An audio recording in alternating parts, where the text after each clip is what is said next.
Dad arrived in Canada first from Sri Lanka because of the Civil War.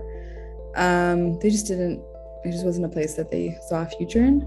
So my dad left first. He had this kind of convoluted path to get to Canada. Hopped around a bunch of countries and eventually made it to Canada. And then he saved up some money and then was able to save up enough money to get my mom here. So then she came and she actually couldn't bring my sister, which was kind of hard for her. I'm the youngest of 3 kids. So she left my sister behind, and then they saved up enough money to bring my sister and my aunt.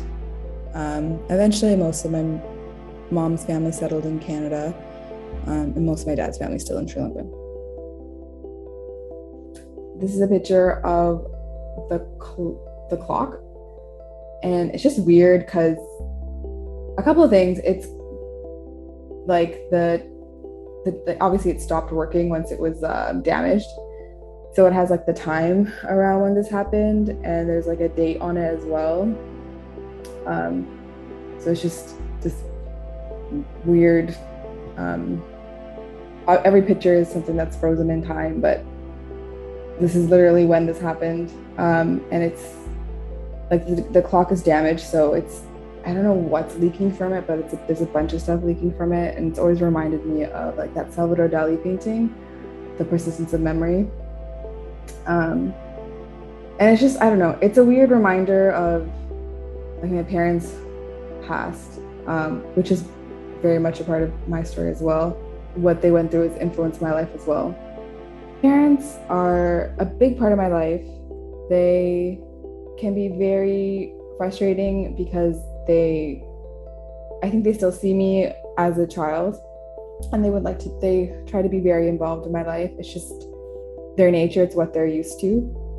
We have very different views of the world and very different views of what a meaningful life is. So we tend to clash on those issues. They don't necessarily agree with all my life decisions. And I don't really feel the need to have their approval anymore. So there is definitely conflict. They want different things from me. They want very traditional things from me. And so yeah, we tend to clash there, but they are still very important people in my life. And I try to keep them in my life and try to maintain a relationship with them despite our differences.